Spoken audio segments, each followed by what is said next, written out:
Fungal infection एक ऐसी समस्या जिसके लिए कई लोगों ने antibiotics, anti fungal, anti bacterial और न जाने किस तरह की दवाइयों का सेवन किया है, इवन स्टेरॉइड्स तक सेवन किया हुआ है। अगर उनका फंगल इन्फेक्शन एक बार बढ़ना स्टार्ट हुआ तो उन्होंने न जाने कई तरह की दवाइयां लगाई, फ्लूकोनाजोल है, इट्रेपोनाजोल, इस तरह की कई समय तक कई प्रकार की दवाइयों का सेवन किया। आज की इस वीडियो में आपको ये बताऊंगा कैसे आप फंगल इन्फेक्शन को घर पर रह करके ठीक कर सकते हैं। सुनने में थोड़ा सा अजीब होगा, लेकिन ये 2 मेडिसिन मैं आपको ऐसे बताऊंगा जिनकी मदद से आप इजी तरीके से इस समस्या को कंट्रोल कर पाएंगे।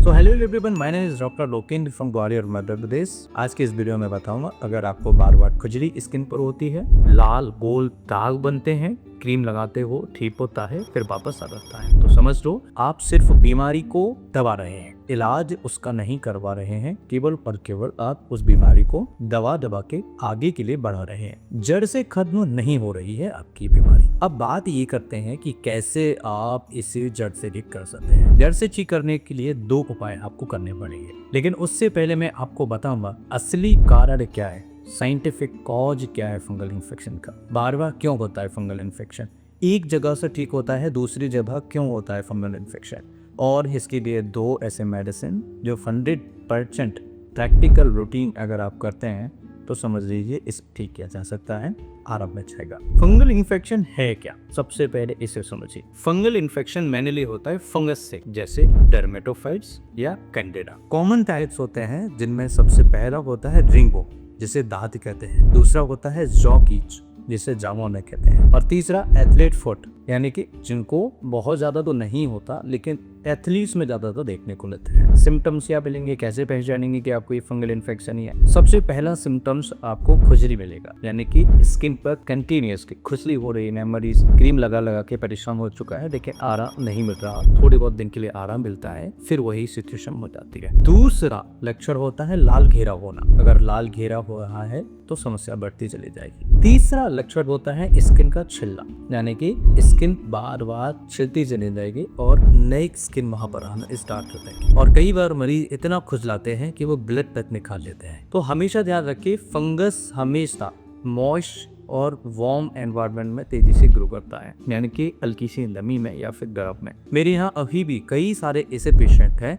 जिनका फंगल इन्फेक्शन जड़ से खत्म हो चुका है, लेकिन वो कई बार ऐसी गलतियां करते हैं जिसकी वजह से उनका फंगल इन्फेक्शन हल्का फुल्का कहीं आ जाता है। अगर फंगल इन्फेक्शन ठीक करना है तो ये गलती आपको कभी भी नहीं करनी है। मैं आपको गारंटी से कह सकता हूँ फंगल इन्फेक्शन अगर ठीक हो गया तो वो चला जाएगा, 100% जा सकता है। हमेशा ध्यान रखिएगा ये बार बार क्यों होता है, इसके पीछे का कारण समझिए। अगर बार बार होने का कारण आपने समझ लिया तो आप समझिए कि आपने आधे से ज्यादा ठीक कर लिया। सबसे पहला कारण होता है एक्सेस स्वेटिंग, यानी कि बहुत ज्यादा पसीना होना। दूसरा कारण होता है टाइट क्लॉथ्स, अगर आप बहुत ज्यादा टाइट कपड़े पहनते हैं तब भी हो सकता है एलिर्जी। तीसरा कारण होता है इम्यूनिटी वीक होना, यानी कि अगर शरीर की इम्यून सिस्टम वीक है तो ये प्रॉब्लम आपको कंटिन्यूअसली प्रॉब्लम करेगी। और चौथा होता है डायबिटीज कनेक्शन, अगर शुगर हाई है तो फंगस को परफेक्ट एनवायरनमेंट मिलता है, जिसकी वजह से ये ग्रो करता है। होम्योपैथी की अगर हम बात करें तो बहुत अच्छे मेडिसिन है जो फंगल इन्फेक्शन को बहुत इजी तरीके से कंट्रोल कर सकते हैं। एलोपैथी क्या करती है, फंगस को टेम्परेरी सप्रेस करती है। देखिए एलोपैथी ट्रीटमेंट बुरा नहीं है,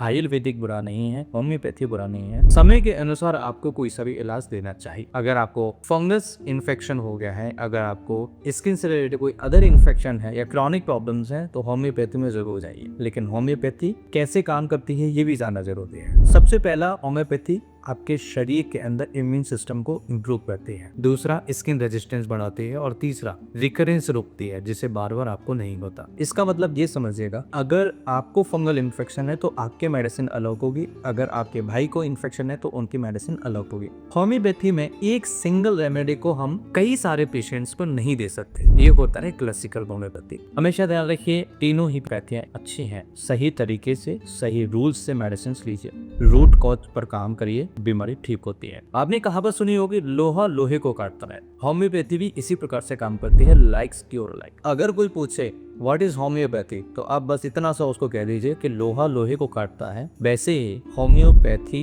के जो मेडिसिन होते हैं उसी निचप की बीमारी को ठीक करते हैं। बेस्ट होम्योपैथिक मेडिसिन की अगर हम बात करें तो मेडिसिन सिलेक्शन सिम्टम्स पर डिपेंड करता है, कौन से सिम्टम्स आपको है। पहला मेडिसिन है सल्फर। वर्नी और ईचिंग अगर किसी मरीज को होता है, गर्मी में ज्यादा प्रॉब्लम बढ़ जाती है, स्किन ड्राई रहती है और रफ हो जाती है, सल्फर बहुत अच्छा मेडिसिन है। दूसरा मेडिसिन है ग्रिफाइटिस।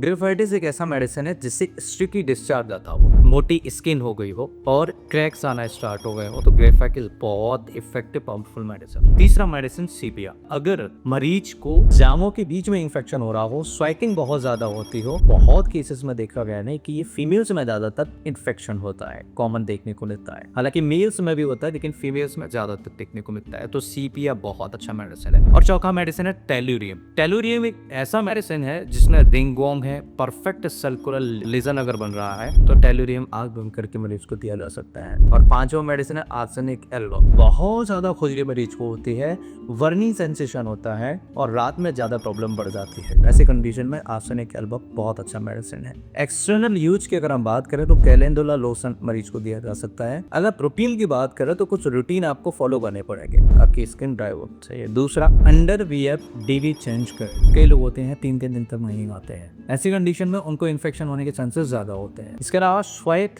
के बाद तुरंत वॉश कर, यानी कि अगर आपको पसीना बार बार आता है तो हाथ मुंह धोने से, ये बहुत ही बढ़िया उपाय माना जाता है। डाइट की अगर हम बात करें तो सबसे पहला तो शुगर कम कर दीजिए। शुगर कम कर देंगे तो आपका फंगल इन्फेक्शन बहुत ही ईजी तरीके से ट्रीट किया जा सकता है। जंक फूड बंद कर दीजिए, जंक फूड यानी बाहर का खा रहे हैं तो उसे बंद कर दीजिए। और इसके अलावा तीसरा, सनलाइट एक्सपोजर में थोड़ा सा बैठने की कोशिश करिए, फंगस ग्रोथ कम हो जाती है। हमेशा ध्यान रखिए ऐसी जगह से बचे जहाँ पर मश ज्यादा रहता है, नमी ज्यादा रहती है। कई लोग बहुत सारे मिस्टेक्स करते हैं, जिनमें से 5 मिस्टेक ऐसे हैं जो कॉमन है। सबसे पहला, स्टेरॉइड क्रीम यूज ज्यादा करना, कम कर दीजिए। इन्फेक्शन को छुपाना, अगर इन्फेक्शन हो रहा है तो तुरंत डॉक्टर को दिखाइए। टॉवल शेयर करना, अगर आप टॉवल अपने शेयर करते हैं, अपने कपड़े शेयर होते हैं तो हमेशा ध्यान रखिए प्रॉब्लम होगा। और अगर आप गीले कपड़े पहनते हैं तो भी आपको प्रॉब्लम होना स्टार्ट हो जाएगी। सही मेडिसिन और symptom to based proper medicine अगर आपने ली है तो आपकी प्रॉब्लम जड़ से खत्म हो सकती है। हाइजीन मेंटेन करें, शुगर कंट्रोल करें, बस इतना फॉलो कर लिया तो फंगल इन्फेक्शन सिर्फ ठीक नहीं होगा, वापस भी नहीं आएगा कभी। कमेंट करके मुझे जरूर बताना इस वीडियो से आपने क्या सीखा। अगर आपको फंगल इन्फेक्शन है तो मुझे जरूर लिखिए फंगल इन्फेक्शन में। आपको आगे के वीडियो में ये भी बताऊंगा कि कौन सा पर्टिकुलर मेडिसिन किस समय लेना चाहिए और कितनी मात्रा में लेना चाहिए। मैं आशा करता हूँ कि ये वीडियो आपके लिए बहुत इफेक्टिव होगा। अगर आप चाहते हैं कि मैं हर बीमारी पर homeopathic medicine scientific deep dive करूं तो चैनल सब्सक्राइब करें। वीडियो अच्छा लगे तो लाइक और अपने दोस्त को शेयर करें। फिर मिलता हूँ इसी तरह के किसी इंटरेस्टिंग और ट्रस्टेड वीडियो में। Thanks for watching. Have a nice day.